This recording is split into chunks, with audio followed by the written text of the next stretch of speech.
So, good afternoon. Thank you guys for joining me. I'm really excited to spend slightly less than the next hour nerding out with you about that which I am most passionate about, which is education. So, welcome to The Kids Aren't All Right, Security and K-12 Education in America. So, me. When I first got interested in security, I was really far on the other side of the divide from this community. I was a high school English teacher. Since then, I've gotten more degrees, which is a mistake. Don't do it. I've been an education researcher, a new teacher coach. I did program management for an ed tech company who has sadly been in the news a lot for a breach lately, trying to poach all my former colleagues to where I am now. And now I'm the director of digital safety for a charter school network that's based in the SF Bay area. If you recognize the name Summit Public Schools, it's because people have a lot of opinions about the fact that we're partnered with Mark Zuckerberg.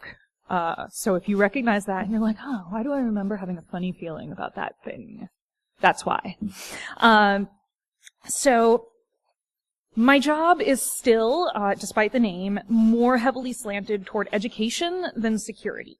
I'm leading up initiatives to better educate our faculty and students on security is kind of my main thing. As long as I can remember, I've really enjoyed taking things apart, seeing what's inside of them, and attempting to put them back together again, or just doing whatever I feel like with the remaining pieces. This has not yet proved valuable in my career because dismantling students is generally frowned upon. So this talk, this is me addressing you from the other side of the aisle. This is the talking about the humans and the humans that don't even know what security is about. This is not a hard code talk. There will unfortunately be no code samples. I'm really bad at keyboard shortcuts. And there will be no windows minimized, maximized, or moved around.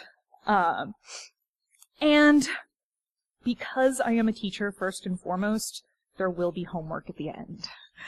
And gifts. There will be many gifts. So why care?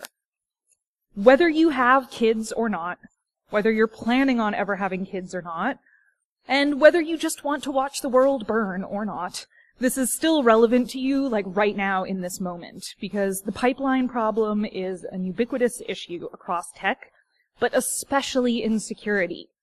So if you're concerned about the future, or even the right now, of your team and or your career, this is something that's worth knowing about.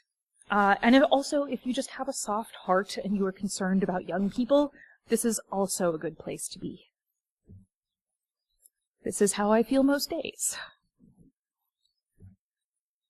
So this is audience participation time. I have 2 questions for you guys. And I want to honestly know, just go ahead, just get a couple people to shout out. What does it really mean to you when you think of what is a responsible user of the internet? What should they know? What skills should they have? This could be anything from like they don't have an egg avatar on Twitter, to they have never read R, the red pill, to like they know how to vet sources. It could be anything. What makes someone, yeah. Yes, that's a very good one. Anything else, if you think about it? Yes, also a very good one. Only click the expected emails and only click the links you know. Yes, and definitely don't forward them. Absolutely. It is definitely, if it sounds too good to be true, it is. I'm repeating these for anyone that can't hear, by the way. So then part 2, thinking about what you want, like what you see as a general other people online, what makes them responsible users. When you think about in your corporate environment, what is the minimum viable product of skills that all users should have? I think there's a big overlap, like definitely don't click that email, don't click that link. What else do we really want just to be able to do, like, be a secretary? What do you want the person at the front desk of your company to be able to do? I just want one. Yeah, be able to get online by themselves. That is a great place to start. And like, that is not actually that, like, that's not, we think that's a low bar, but it's not a low bar.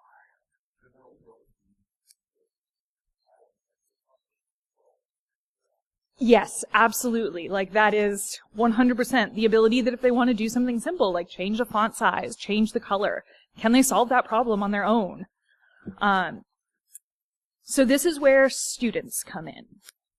Now that we know what we want in our users, let's think about these kiddos that are the future users, currently hurtling through the school system towards your unsuspecting network. I'm not saying every kid should be a hacker. Like, that would be fun, but also, oh my god, chaos. Also, a little bit saddening to my tender English major feelings. But the internet is and ought to be considered a human right.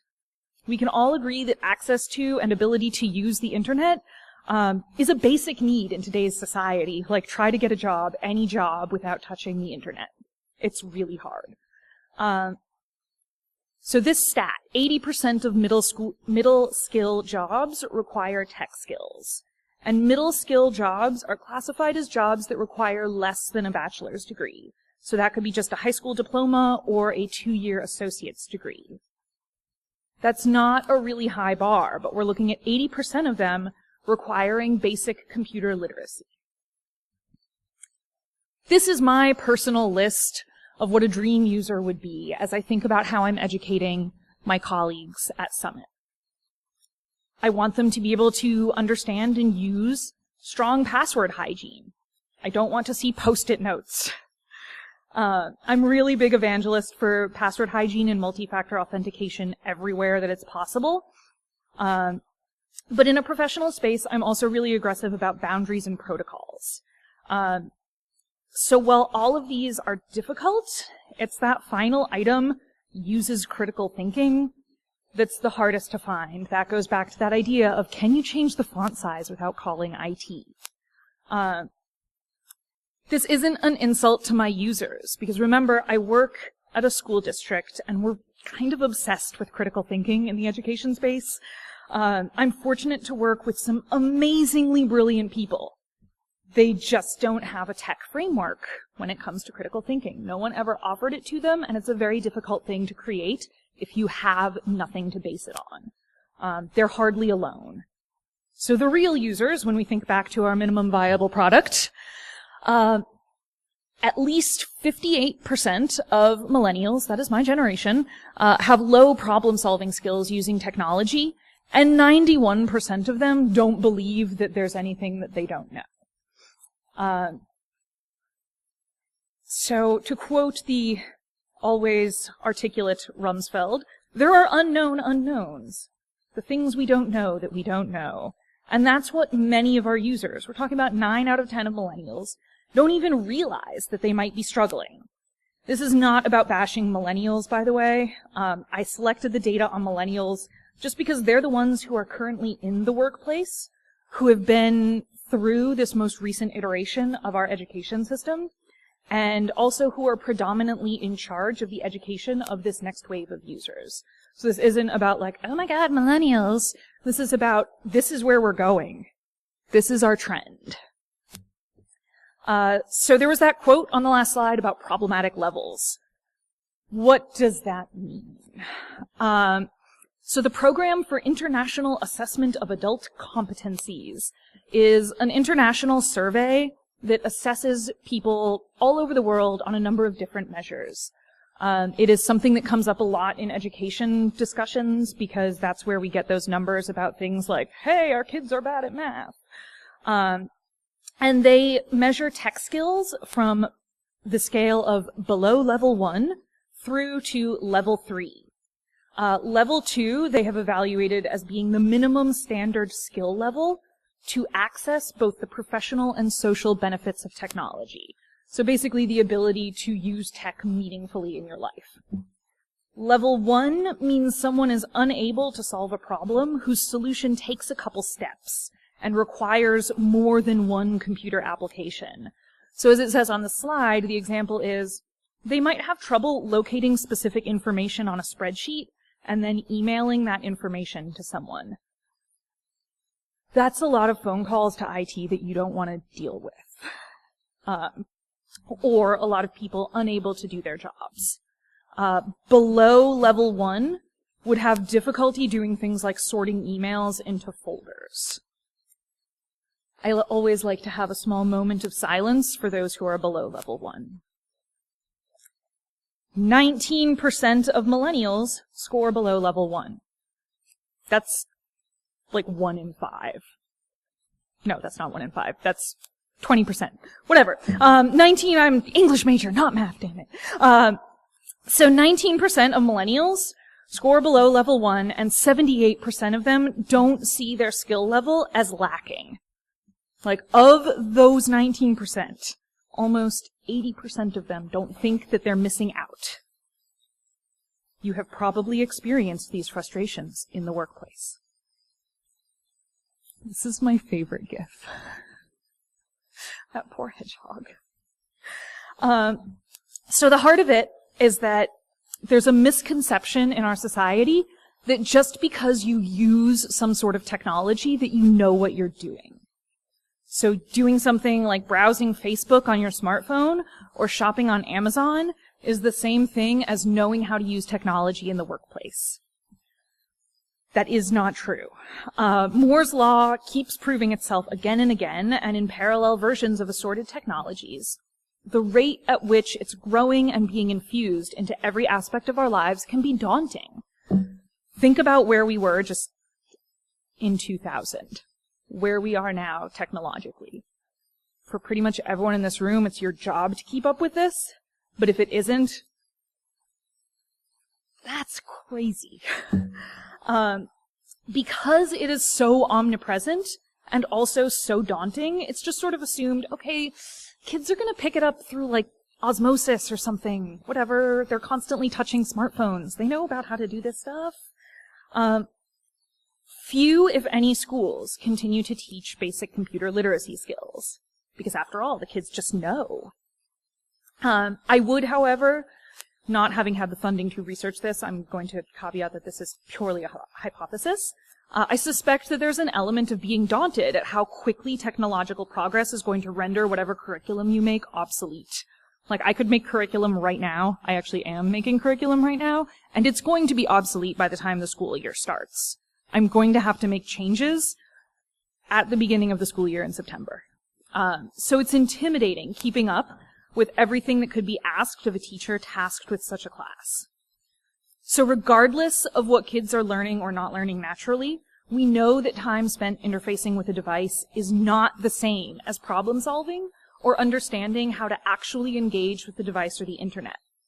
Just think of the difference between a smartphone and a desktop computer, or even a laptop. And for a gross majority of students in our country, a smartphone is the only way that they will connect to the internet until they get to college. They might not use a QWERTY keyboard, ever, until they get to college. Yeah.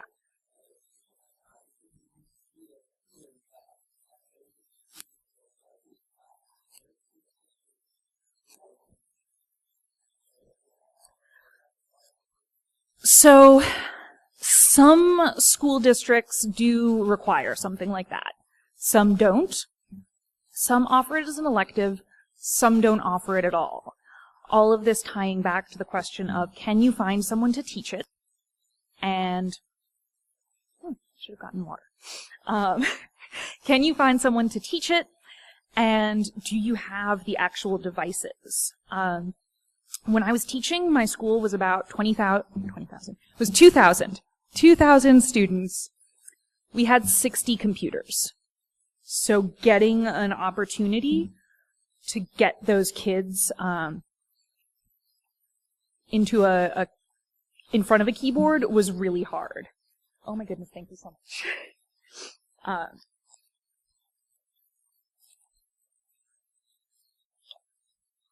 So when you think about the difference between like just a smartphone and a computer, there's the QWERTY keyboard, which yes, they're used to seeing on the screen, but they're used to navigating it very differently. And they're used to touch screens. Like, Put your kid in front of a mouse for the first time if all they've ever used is a phone, and there's going to be some issues there. So all of that is why you drink.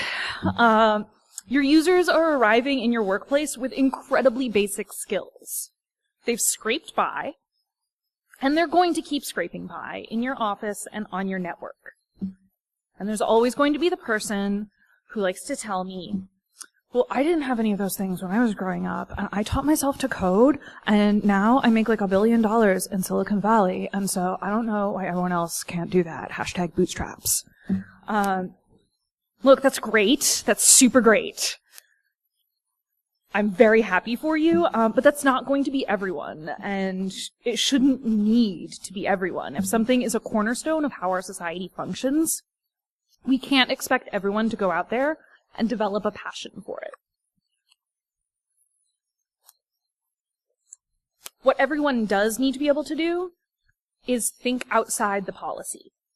We're going to come back to that idea really soon, because I am a big supporter of policies. I write a lot of them on my job, and I do think that they are really essential to having your workplace run effectively, but that when executed poorly and without proper user education, they cause serious problems. So, what are kids learning in school? Not much when it comes to computers. Computer science courses and enrollment have declined over the last few decades. At the same time, the sum total hours of instruction in schools has increased. So students who graduated in 2009 received roughly 420 more hours of classroom time than students who graduated in 1990. What fills that time? Possibly bees, but it's definitely not computers. So, if we look at this, we can see that over a 19-year period, high school students enrolling in computer science courses declined from 25% to 19%. That is a significant drop, both in the vernacular and in the statistical sense. On the other hand, every other domain showed increases, and that includes things like calculus and physics for those who want to play the kids are lazy and scared of challenges and math canard. Part of the issue is this: out of over 42,000 high schools in the United States, in 2011, only 2,000 were certified to offer AP Computer Science. So even if students wanted to take a CS course, there's a good chance that they simply couldn't. And I could get off on a whole tangent here about recruiting and retaining teachers who are qualified to teach CS, but that's kind of beside the point. It's not at all unusual for schools to inform another teacher, usually a math teacher, that they're going to teach CS next year. Surprise! I have a credential in teaching English. That's required for me to be able to be an English teacher. However, there is, in no state is there a credential for computers. So that's why they usually grab math, because they're like, hey, you like formulas. Go do this thing. None of that is ideal. However, there's a clear lack of willingness on behalf of schools to commit to teaching CS if they're unwilling to at least take the steps of offering the course. Charts don't lie. Look at calculus. It's just like, whee! Here we go! And computer science is just down there. The little sad yellow line that couldn't. So it's obvious that given the opportunity and the offering to take these more rigorous and engaging and challenging courses, students are doing it. They're rising to the occasion. And this is kind of going back to my whole, like, making fun of the person that taught themselves to code. Like, yeah, not every student needs to be a coder, so why am I making such a big deal about CS class? Well, if they aren't taking CS class, what are they learning and how are they learning it? As of 2012, 62% of teachers identified themselves as having a lack of comfort with technology, and that lack of comfort prevented them from bringing technology into their classroom. And to be honest, I was a classroom teacher during that very year, and I can't believe that statistic is so good. Only 62%. Are you kidding? That's almost 40% of teachers feel comfortable. That is amazing. I spent a lot of time being informal tech support, and technology is daunting when that is not at all your expertise. Teachers are experts in their subject matter. They're experts in the art of pedagogy. These are things that take up huge amounts of intellectual and emotional bandwidth. They're rarely experts in technology unless they just happen to have a personal interest in the subject. Therefore, you have a low quantity of teachers that are focused on using technology. Very few teacher credentialing programs require that teachers going through their training develop any sort of competence in technology. In my teacher credentialing program, we did a fun, half-credit class where we got to look up instructional websites and put them into a PowerPoint that we could theoretically share with students. That was my technology training. Few districts offer professional development in technology skills, and this is kind of a big deal, because think about it. Well, the average office worker over the last, let's say, 20 years has been slowly adjusting to the use of technology because they use it every day. You have a computer, IT comes in and patches it, eventually they upgrade it. You are constantly learning new things, you're using the internet daily. All of these things, even if you're learning them poorly, you are learning them because you're doing them. For many teachers, that's barely registered. You don't ever need to use technology as a teacher. It is entirely optional. Doing something like bringing technology into the classroom is really risky. First off, you don't want to feel like an idiot in front of a classroom of 35 kids. It's not fun.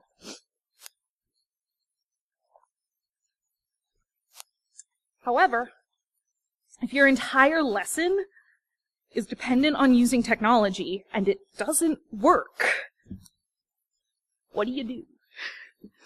I had a very harrowing experience.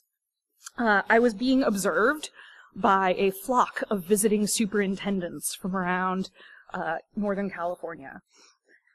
And I was trying to use my new smartboard in my classroom.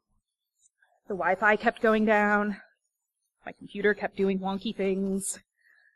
Thank God my students found this sympathetic. This was a class that normally would have been like sharks smelling blood. I don't know what happened. I don't know why they were so nice. But it was a debacle. And I've got these people in suits in the back of the room, evaluating me. So I don't blame teachers for their hesitance to bring in technology. At the same time, that hesitance is absolutely hurting their students. So, excuse me, I have something in my throat and it just will not go away.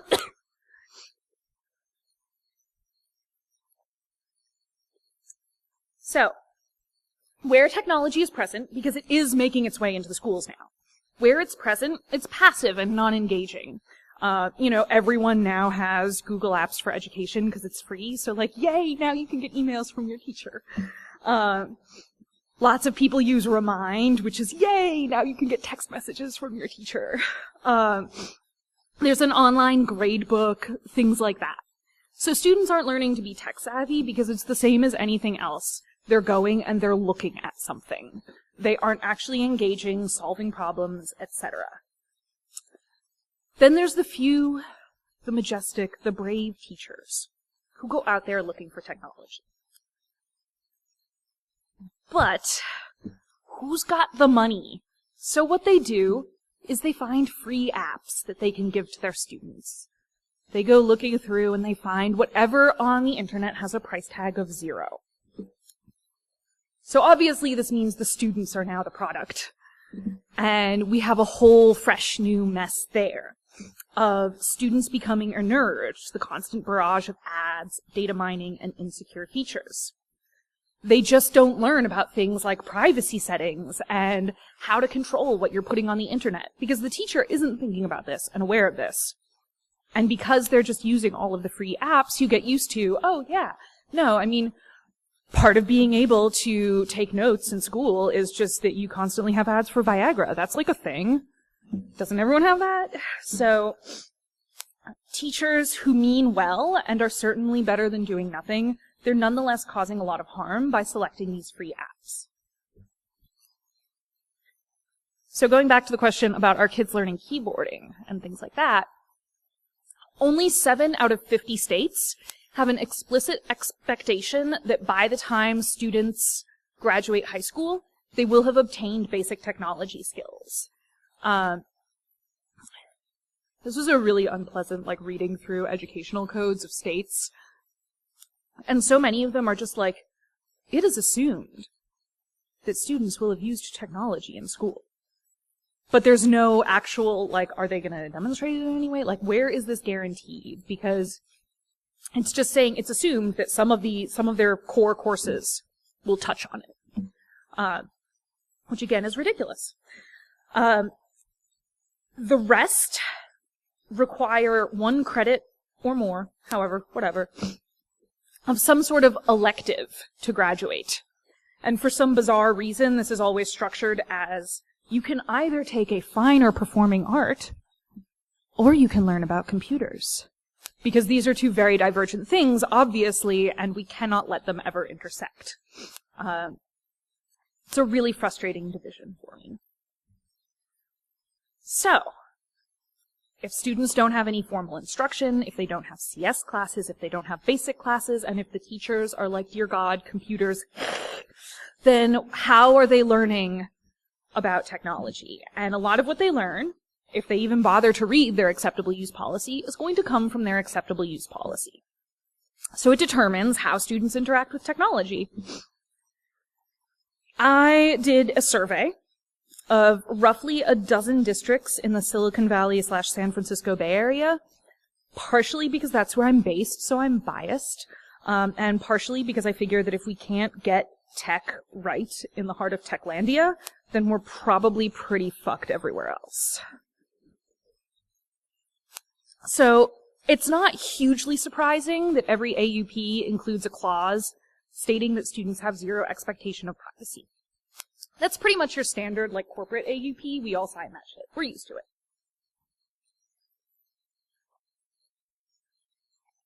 However, the thing that really gets me is that all of these student files can be subject to search without notice and without cause. That's the part that really bugs me, is okay, you can search them, but what are we teaching our kids about their right to privacy and their right to, their own independence and self-determination if we can just go ahead and go into whatever without even telling them? Yes.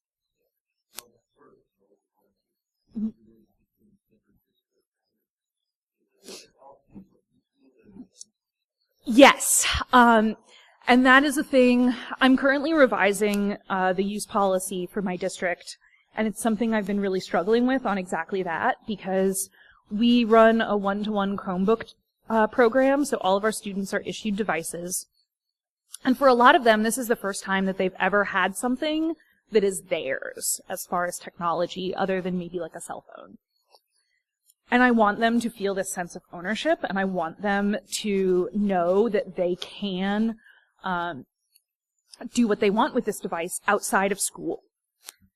The issue is where we get into this question of legality and use policies, in that I want them to know, okay, on your school Google Apps for Education account, we can see everything that you do with your email and your docs and everything. So make a personal account.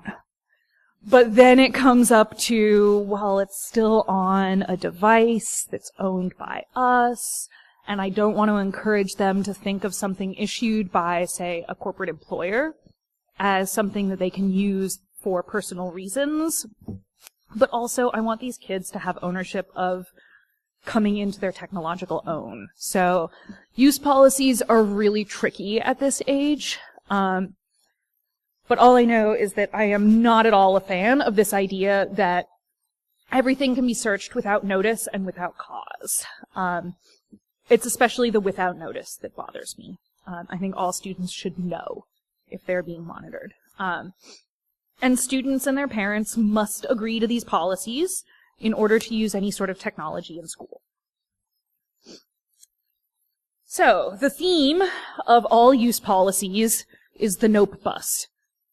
They're completely focused on the things you can't do. This is a list. My personal favorite is the fact that the Palo Alto Unified School District has a specific clause about how you can't play World of Warcraft at school. And I know there's a story there. Like, I just know it. Yeah. Many of them ban posting anonymously, which I'm like, how do you ban that? They're doing it anonymously. And then the one that I have the most questions about is the charging devices at school. Like, why are you banning that? Update your wiring. I feel like that's just one of those things that it's in there, it's almost never enforced, but they're like, wouldn't it be great that when some kid is being a little shit and aggravates us, we have a way to send them to the principal's office? Like, that's what that says to me. Like, what are we trying to teach them by saying you can't charge your phone at school? So the idea is ultimately that AUPs are focused on controlling student behavior and assuming the worst. The assumption is that given any sort of freedom, students will behave badly, and more than likely it will involve boobs. AUPs are codes of conduct, not documents designed to improve safety or security. If you're lucky, there will be a few items about, like, don't talk to strangers, don't meet anyone that you talk to online, but that's it. It basically boils down to stay away from Pedo Bear. I blame this on the Puritans.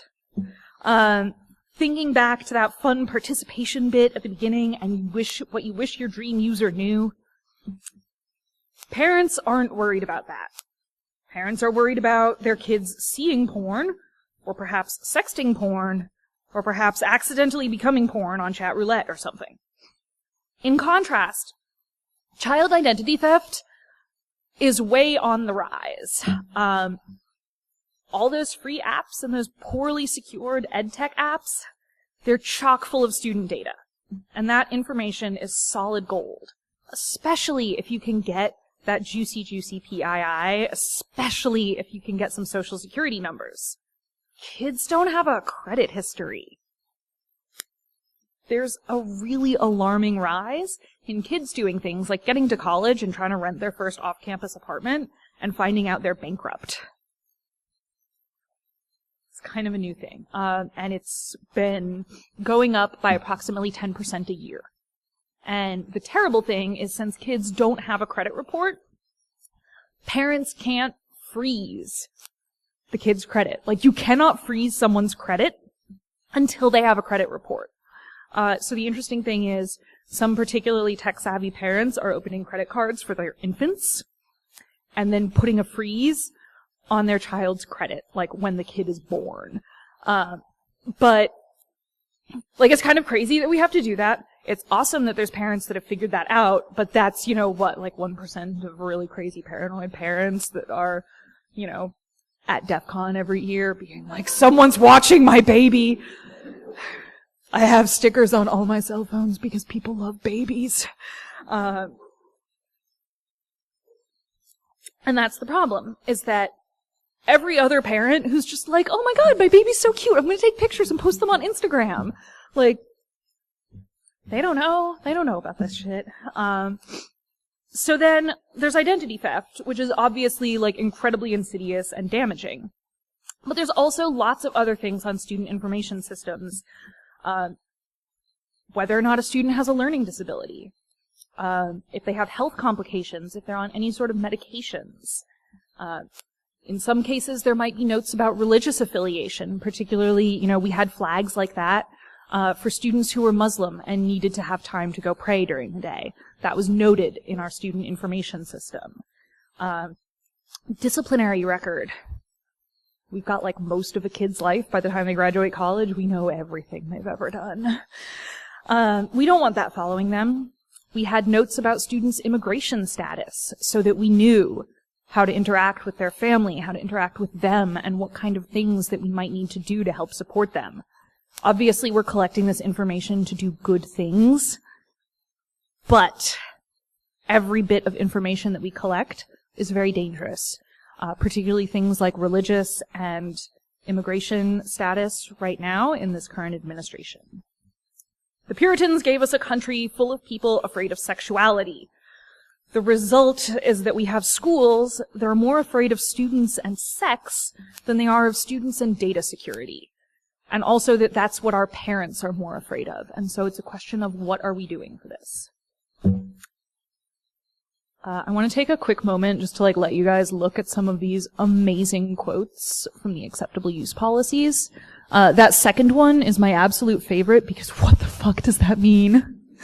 Harmful matter includes matter taken as a whole, which to the average person applying contemporary statewide standards appeals to the prurient interest, and is matter which depicts or describes in a patently offensive way sexual conduct and which lacks serious literary, artistic, political, or scientific value for minors.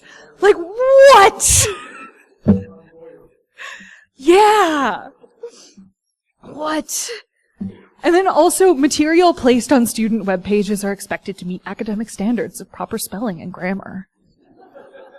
You had to put this in your use policy? You're gonna expel someone because they used your instead of your. So then there's these. If a student sees something naughty, they need to tell an adult. However, the adults aren't totally responsible for what students do because they try really hard to micromanage everyone, but they just can't be everywhere at once. And remember, never share your passwords unless an adult at school asks you.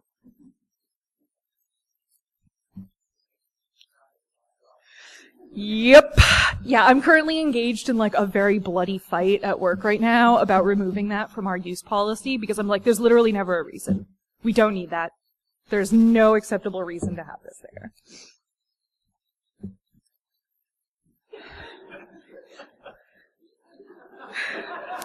This is just what I think when I'm reading use policies. I love the one in the back. I love this gift so much. All right, so this is where the majestic, thunderous silence comes in. I could not find a single AUP that included anything about password policies other than users are responsible for their own passwords. So there's nothing about how to create a strong password or how to properly protect it. No expectation of password changes, including any policy around default passwords having to be changed after initial login. Some school districts do that, but it depends on what your tech team decides to do. Fortunately, my current district does that, but I speak from experience because even though I haven't worked for my previous school district where I was teaching, it's 4 years now, I can totally still log into my email with the default password. None ever mention multi-factor authentication. There's nothing about how to protect your data, who you should be sharing your documents with, what is malware, what is phishing. There's nothing about suspicious emails anywhere. Nothing about using HTTPS, encryption. What is a safe Wi-Fi network to access? I don't know. I don't care. If you're not at school, no one gives a shit. Basically, the heart of the issue is that students have already learned that their learning is not viewed as being as important as covering the school's asses legally. The institution is valued well above the individual. I read about lots of restrictions around proxies, VPNs, VMs, etc. But no explanation about what any of this means. which means sometimes students are going to end up doing it accidentally because they're curious and they're smart. So this means that kids are going to get in trouble for doing things because they wanted to know something. They're also not going to learn how any of those tools can help or protect them. So instead, they're just taught, accept a lack of ownership over your life. Your data, your passwords, none of it is sacred to you. Computer security is not about protecting yourself, but about protecting your organization's legal ass. And at this point, you might be saying this to yourself.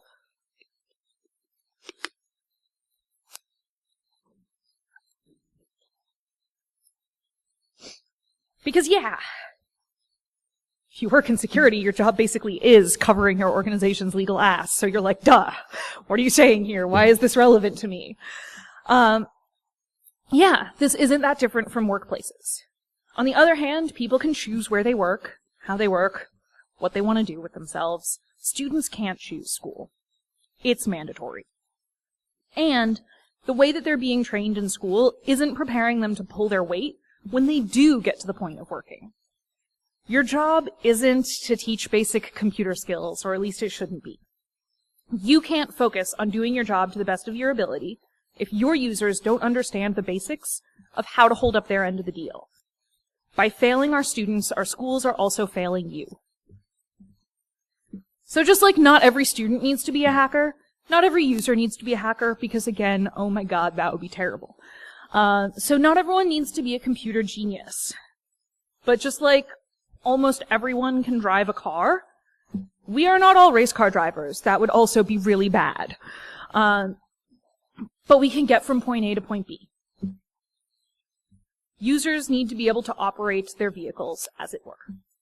They need to be empowered to problem solve and be safe operators so that they can focus on their work and doing the best in their roles, and you can focus on yours.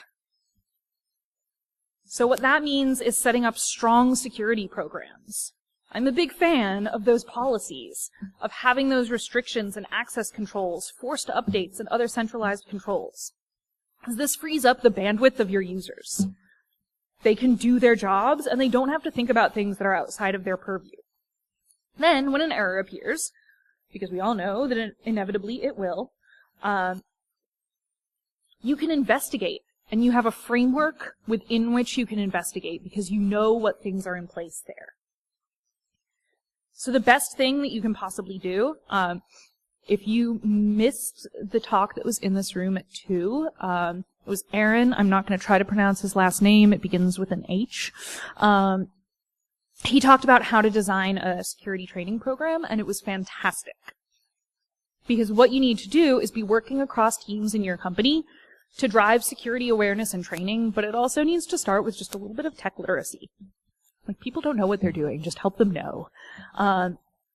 Because that way, then when you get a user that identifies a potential problem and asks you, they aren't a pain because they're not being like, how do I change my font size?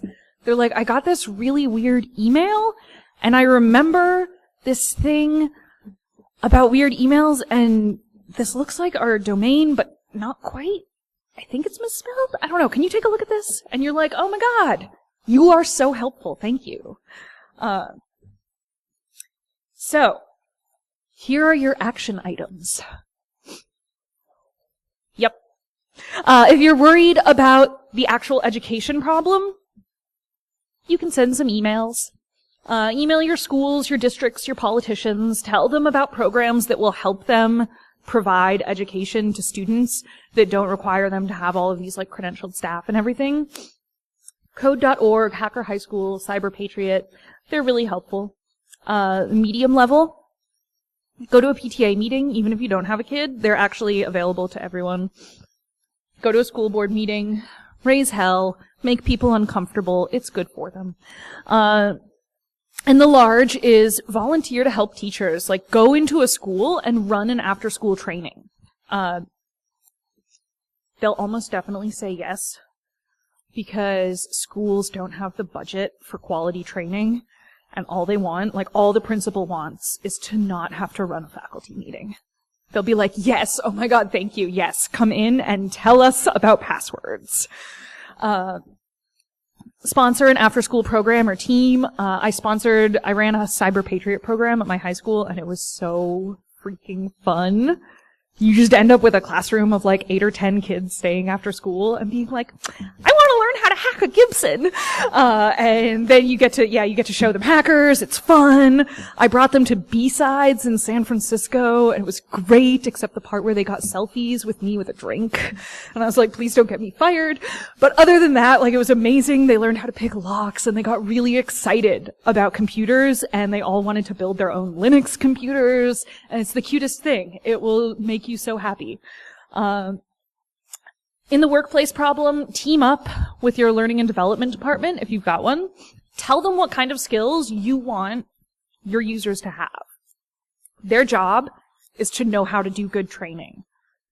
Give them a laundry list of skills. They'll probably ask you for a couple meetings where they can pick your mind in order to learn about what you're really looking for, and then they'll design a training and they'll deploy it. You just have to impart wisdom.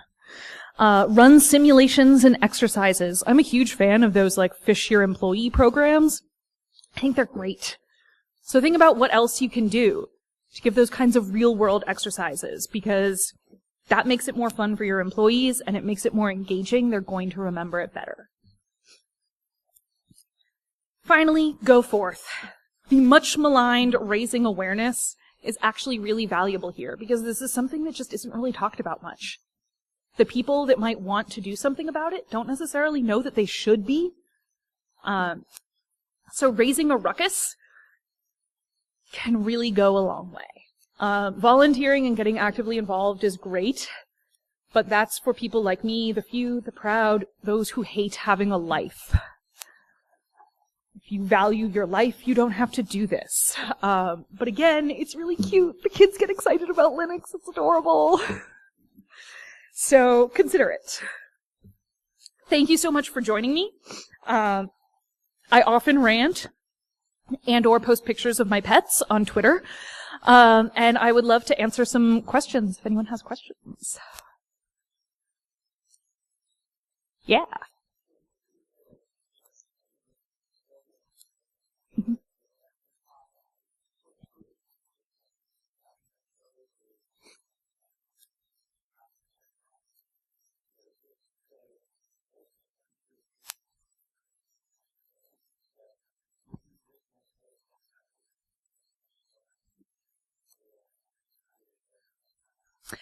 So I think some really great places to start, like within your own home, is that Chrome has a ton of really great educational plugins for just things like practicing basic keyboarding, practicing things like that.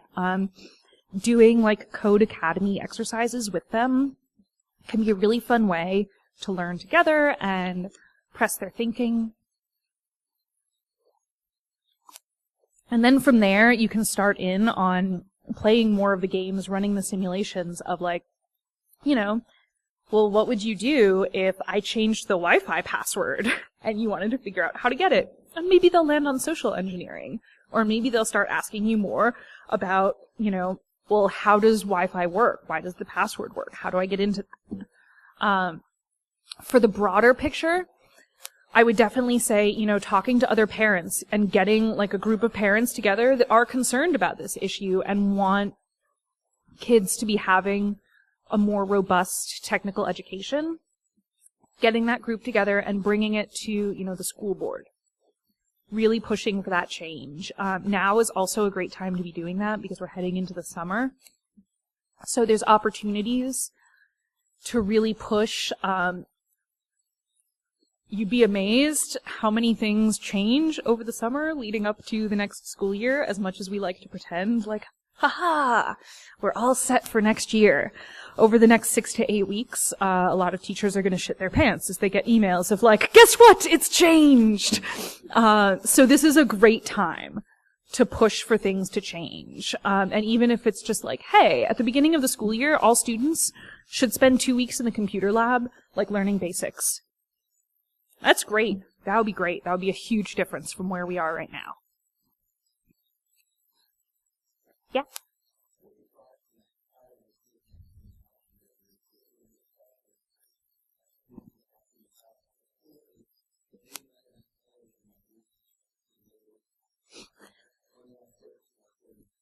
Mhm.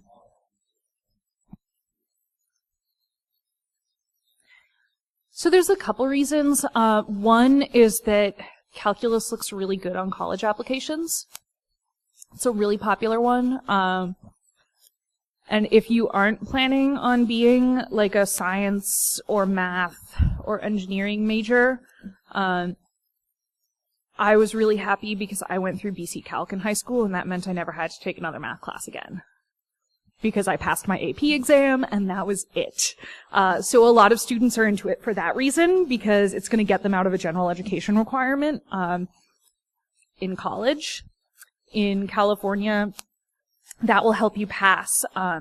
Students have to demonstrate a certain level of aptitude in like reading, writing, and math.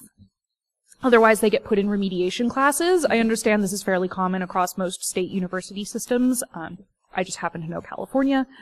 And passing an AP exam in a math is one of the ways that you can demonstrate that skill level, so that's popular. And then also, although we're low on math teachers, we've got a good number of them. Again, the number of people that are doing computer science are much lower.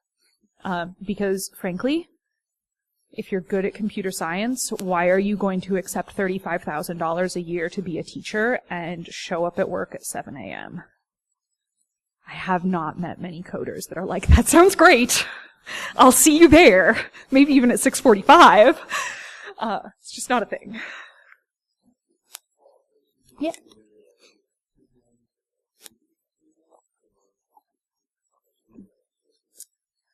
So I've had a couple of thoughts. One of the things that I really want to try to work on, as like a passion project that I just came up with a couple weeks ago, is I think it would be really interesting to partner school districts with some of those like hacker boot camps that they're like, give us 10 weeks and we'll get you a job in Silicon Valley.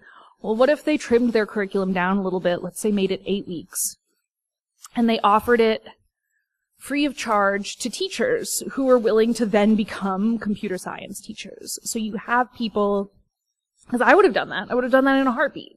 I already know pedagogy. I'm excellent at running a classroom, at designing lessons. I know all of that stuff. I guess if you shoved me in a paper bag and told me to get out of it, I could code my way out, but I wouldn't trust myself to really engage kids with that knowledge. And that's the biggest fear, is, again, because there's no certification to become a comp sci teacher.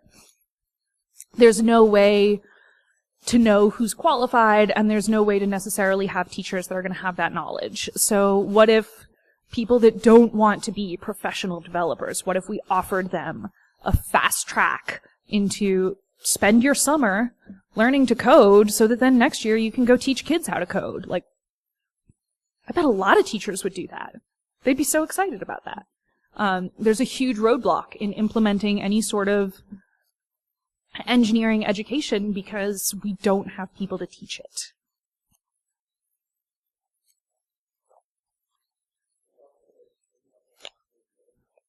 Exactly. Yeah, because we're struggling enough to staff math and science classes that, like, if we can get STEM teachers, we're putting them in there because that's mandatory. So, you know, the likelihood that you're going to have a spare STEM teacher, really unlikely. Yeah.